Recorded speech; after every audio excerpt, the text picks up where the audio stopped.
হীরাপুর থানার অন্তর্গত বানপুর নতুন পল্লীতে ফাঁকা বাড়িতে জানালা ভেঙে চুরির ঘটনা। জানা যায় গত দুদিন ধরে বাড়ির মালিকের প্রাক্তন এশিয়াল কর্মী বৈদ্যনাথ দত্তের বাড়িতে কেউ ছিল না। কারণ বৈদ্যনাথ বাবু গত দুদিন ধরেই দুর্গাপুরের একটি বেসরকারি হাসপাতালে ভর্তি ছিল। গতকাল রাত্রে তিনি মারা যান। মঙ্গলবার বাড়িতে সদস্যরা এসে দেখে জানালা ভেঙে চোরেরা ঢুকে এবং আলমারি ভেঙে 15 থেকে 16 ভরি সোনা ও নগদ 35,000 টাকা নিয়ে চম্পট দেয়। খবর পেয়ে ঘটনাস্থলে হীরাপুর থানার পুলিশ পৌঁছায়। ঘটনার তদন্ত শুরু করেছে পুলিশ। এই ঘটনাকে কেন্দ্র করে এলাকায় চোরের আতঙ্ক সৃষ্টি হয়েছে।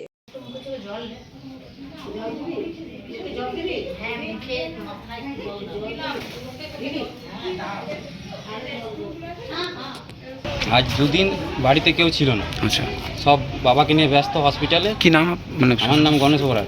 শ্বশুরমশাইয়ের নাম কি? বৈদ্যনাথ দত্ত। আচ্ছা, ঠিক আছে। হ্যাঁ। তো ছেলে ওর সাথেই ছিল, ওনার ছেলে বৌমা মেয়ে সব ওইখানেই ছিল। হ্যাঁ হ্যাঁ তো হঠাৎ আজ বৌমা আর আমার যে ওয়াইফ, হ্যাঁ।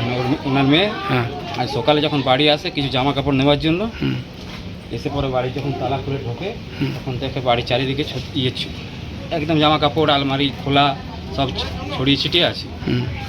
ঠিক আছে। তারপরে পুলিশকে ডাকা হয়, গ্রামে জানানো হয়। এখন পুলিশ এসে পরে দেখে গেল এবারে কি কি চুরি হয়েছে। আপনার কি হয়েছে প্রায় 14-15 ভরি মতো সোনা, ক্যাশ টাকাটা বলতে, আর ক্যাশ 35,000 টাকা। আচ্ছা, তো আপনার পুলিশকে জানান, পুলিশ এসে দেখে গেছে। আপনারা এখন কি চাইছেন?